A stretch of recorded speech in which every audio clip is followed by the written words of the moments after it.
I've always been a sports mad kid. We grew up without a TV, so our parents were always chucking us in the back garden. We were probably part of every single club, and at school, I mean, I did hockey, netball, swimming, basketball, athletics, you know, you name it, I did it. And then I kind of homed in on wanting to do athletics, wanted to be a sprinter. 400 metres I kind of chose. I thought that's the toughest race to do.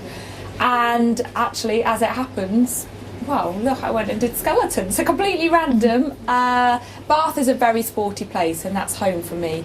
And I was always training at Bath University, and that's actually where there's a skeleton and bobsleigh push track. So I kind of just took myself along and had a go one day, and then, yeah, I guess became a skeleton athlete. Being a sports athlete or retired athlete or anyone who's just interested in sport, I think it has so many benefits. Obviously, you've got the physical side, keeping your body fit, your muscles toned, you know, your heart pumping and being fit, and then you've got the mental side that sport gives you. You're, you know, releasing all those endorphins. You're releasing all that energy and, you know, those good vibes, and mentally you get that release. And I think if you've had a hard, stressful day at work, run around the block for 30 minutes, and how much better do you feel? And waking up, doing a morning yoga session, starting the day off in that real positive light and feeling, and doing meditation, I think it's really important. You know, stop going to the doctors, just go to a gym or join a class or do something like that, and you'll get so many benefits. Another benefit of doing sport, and a lot of things that we used to do as athletes, was using water therapy, using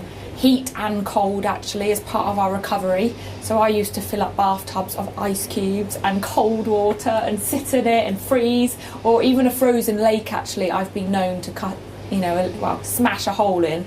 And so water, whether it's hot or cold, it's got so many benefits for your muscles and as an athlete, or for a non-athlete actually. The relaxation you can get from sitting in a hot tub, sitting in a jacuzzi. You've got so many other benefits as well, from, you know, that kind of mental wellness and, you know, almost like calm and de-stressing at the end of the day, whether it's actually because you've just gone and done a hard training session, or you've just had a tough day in the office, sat at your desk all day, to sit in a jacuzzi with some jets on your back, kind of, you know, relaxing your posture and switching your brain off at the end of the day.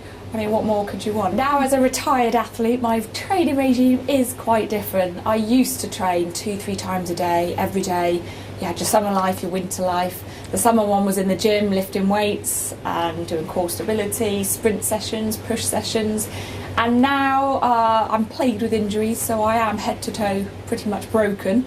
But for me, I recently, well, about a year and a half ago, found yoga. So I absolutely love doing hot yoga. We've got great studios in Bath, and that just de-stresses me from daily crazy work schedules and being with the gadget show. It's a lot of travelling around, long days filming. So whenever I can, I will always try and do yoga. For me, it works really well. And also just trying to jog, just short little jogs, whether it's 15 minutes, 20 minutes, you know, just to de-stress and just to keep fit and feeling like I'm still doing something is really important for me. For someone who is wanting to get a kind of balance and actually start either doing some fitness or finding they want to work and do more for their mental well-being, I think join your local gym, or if gyms kind of scare you, actually go to your health club.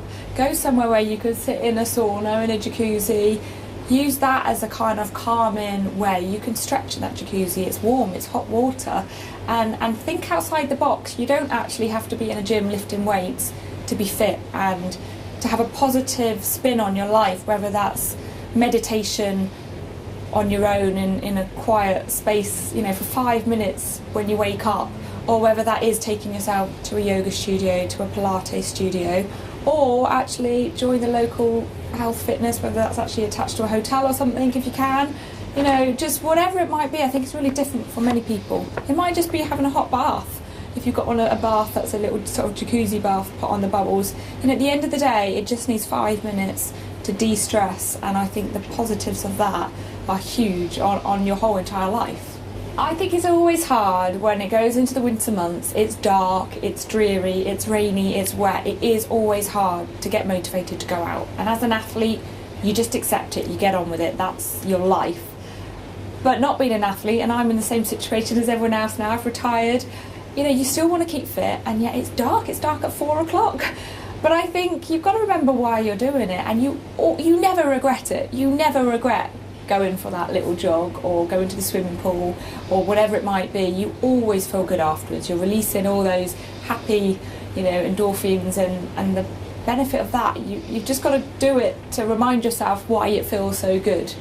But yeah, I mean, we all have bad days that we just cannot be bothered, but just don't have a bad week and a bad month and a bad year. Just, allow yourself 1 or 2 days of the week just to be like, nah, it's not happening. But you know what, even if it's just 5-minute sit-ups before, in the ads, or every ad before whatever your favourite TV show is, just do some stretching on the floor, do a few sit-ups, do a few press-ups, just something to keep yourself going and ticking over, and you'll always be smiling and grimacing at the same time. I think injury prevention as an athlete, is key. Your whole life is about protecting your body. You train so hard. The recovery and keeping stretching, keeping your body in one piece is really important. So for us as an athlete, it was the stretching sessions, it was doing all those core stability, all these little exercises, it was doing recovery sessions, be it in a sauna stretching, or if you had a hot tub or jacuzzi. It was looking after your body in all other ways apart from just being in the gym. Eating well, the effects of food and eating healthily and having all your fruit and veg, it's really true. You need all of that and your protein to build your muscles, and I think your general well-being. I was always in bed really early, making sure I got all my sleep, is a bigger picture to keeping your body healthy. And yeah, each little bit of that picture counts to your recovery and keeping yourself strong mentally and physically. The one positive when you do retire as an athlete, I think, is that you can allow yourself cheat days. You don't have to train every day because you don't need to, and you don't feel you're not competing anymore. But I think it is hard, especially in that transition phase when you retire. You feel guilty for not training, and I think it's in you. You have to do something. And admittedly, my diet is not as good as it used to be. I never used to touch cakes, ice cream, chocolate, wine, alcohol. Now, yeah, you know what, I will. But on the flip side, if I want to have a slice of cake or whatever, I'll make sure the next day I will do some exercise. So I think it's hard. But then it's, if you're busy working, you got training schedules. Today I was up at 5:30 to be here. I won't get home till goodness knows what time. Working out is not going to happen. So you can't beat yourself up for it. And it's just making sure that when you do have a few hours free of a morning, then actually go out, do some exercise, buddy up with someone. I've got my running buddy who lives a few doors down, and I help her training when she's taking the kids to school.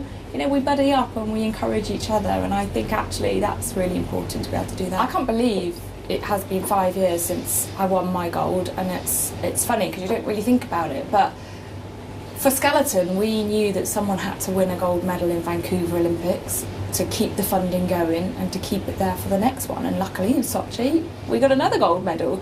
And I think in sport, it's hard, especially in winter sport. You have to prove that you can get those medals to keep the funding. And yet if you don't have the funding in the first place, you can't get the medals. I think Vancouver and the gold there definitely put winter sport out there. The coverage that we had in Sochi in 2014 was much bigger with the coverage with BBC, and I was out there commentating on it all, and I think everyone comes to me like, we love watching winter sport, we want to see more on TV.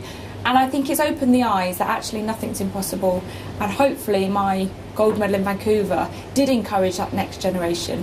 And Lizzie Arnold, who won it in Sochi, did say, Amy winning proved to her that it wasn't impossible, and look, she went and got a gold. So I hope it's been a positive aspect and you're a positive role model for young athletes, young sports people, and to prove that Great Britain, we can win medals in winter sports. My gold medal has changed my life, of course it does, it has an impact, and since retiring, I've had so many different opportunities given to me, and it's great, it's strange, it's a strange thing to know what to do. I've been with Gadget Show for 2 years, and it's different. It's learning about the TV world. I'm in a situation I have to perform to a camera just like I would have to perform, on the ice track or as an athlete. So it's strange. I'm pushing myself in very different ways, mentally and physically. I might rock up to Gadget Show and I have to test some crazy bike that someone's made, or some new kayak, or still quite physical things. So that's fun. I can still push myself and learn, and some things that I have to do, I've been quite scared about doing. So I can still kind of use the skills that I learned from being an athlete into my life now. It is hard to keep fit, to keep training. I accept that I am nowhere near the level of fitness and strength or body shape that I used to be. But life's changed and that chapter's shut, and I think you've got to be willing to allow your body to change into this different thing that it's become. And the fact that, I still want to do physical activities, I still want to find something that suits me. And I think that's why, trying to relax a bit more in the situation that you're in, not trying to force the exercise.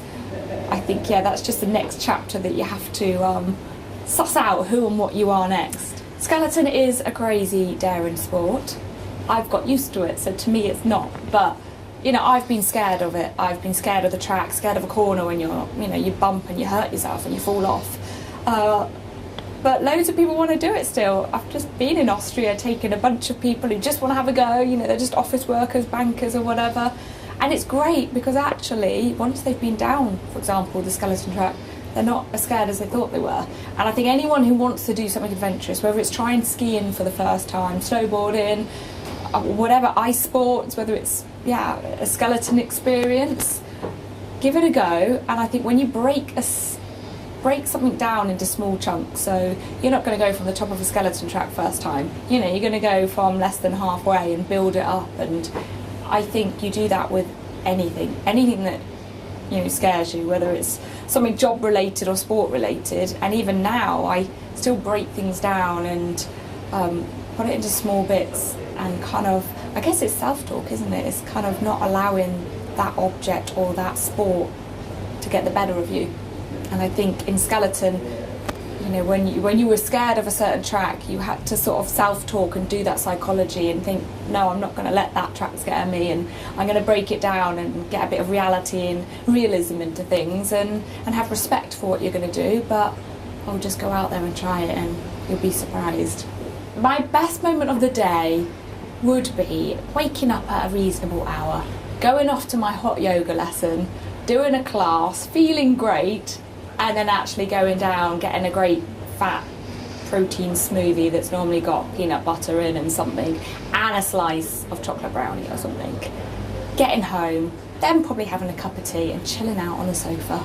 That would be my ideal day and the best moment.